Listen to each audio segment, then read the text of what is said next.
Hello बच्चों, welcome to my channel कल्पतरु शिक्षा। आज हम हिंदी बीएड के सूक्ष्म शिक्षण पद्धति माइक्रो टीचिंग प्रकरण कामचोर के प्रश्न कौशल के बारे में हम जानने वाले हैं। तो प्रश्न कौशल में क्या होता है ना, सिर्फ प्रश्न पूछा करते हैं। इसलिए पहले अपना सामान्य परिचय दे देते हैं। छात्राध्यापिका का नाम, विद्यालय का नाम, क्रमांक, कक्षा, कालांश, विषय, प्रकरण, समय और दिनांक। जैसे आप सभी कौशल में देते आए हो, बस ऐसे ही इसी कौशल में भी देना है आपको। तो इस कौशल में क्या करते हैं ना, हम तो पहले व्याख्या कौशल में व्याख्या किए थे। उसके बाद हम प्रदर्शन कौशल में अपना चार्ट दिखा करके, सब पिक्चर को दिखा करके पूछे थे, बेटा ये क्या है बच्चों, ये क्या है, ऐसे करके प्रश्न पूछे थे। तो अभी क्या करना है, प्रश्न कौशल में एक एक बच्चों को खड़ा करके उन्हें बोलना है कि पूर्ण वाक्य में उत्तर दे। तो इसमें भी 4 लाइन्स होते हैं, जैसे कि कौशल घटक, छात्राध्यापिका की क्रियाएं, छात्र क्रियाएं, शामपट कार्यों में कामचोर लिख देना चाहिए। तो प्रश्नों में स्पष्टता होनी चाहिए और प्रश्नों को दोहराना नहीं है।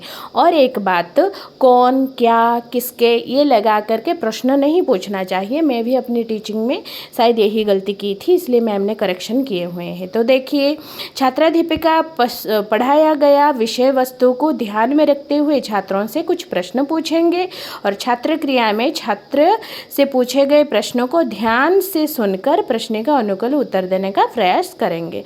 तो पहला प्रश्न, कामचोर पाठ की लेखिका कौन है? तो कामचोर पाठ की लेखिका इस्मत चुगताई है। यह कहानी किसके बारे में लिखी गई है? यह कहानी आलसी बच्चों के बारे में लिखी गई है। बच्चों को किसमें आनंद आता है? बच्चों को खेलकूद और मस्ती करने में आनंद आता है। तो ये गलत हुआ था हमारा। तो ये क्वेश्चन आप बना सकते हो, काम न करने के लिए किसके घर में बहस छिड़ी हुई थी? तो काम न करने को लेकर लेखिका के घर में बहस छिड़ी हुई थी। बाद में क्या फैसला हुआ? तो बाद में फैसला हुआ कि सारे नौकरों को निकाल दिया जाएगा। बच्चे कुछ काम न करने को क्या हो जाते हैं? बच्चे कुछ काम न करके मोटे मोटे होते जा रहे हैं।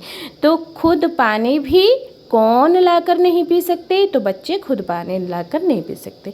काम न करने से क्या हो सकते हैं? काम न करने से हम आलसी हो सकते हैं। तो ऐसे बच्चों, आपको ऐसी ही क्वेश्चन लिख देनी चाहिए और ऐसी आपको एक एक बच्चों को खड़ा करके उनसे उत्तर ले लेनी चाहिए। तो अब हम क्या करेंगे, ये तो प्रश्न उत्तर का समाप्त हो गया ये कौशल में। तो अभी चलते हैं हम मूल्यांकन की ओर।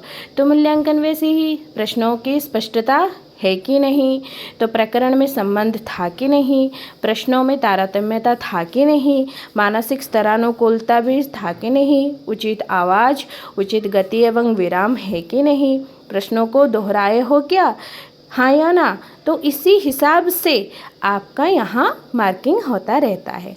तो मैडम क्या करते हैं, इसी हिसाब से आपको मार्किंग करते हैं। उत्तम, बहुत अच्छा, अच्छा, साधारण और असंतोषजनक।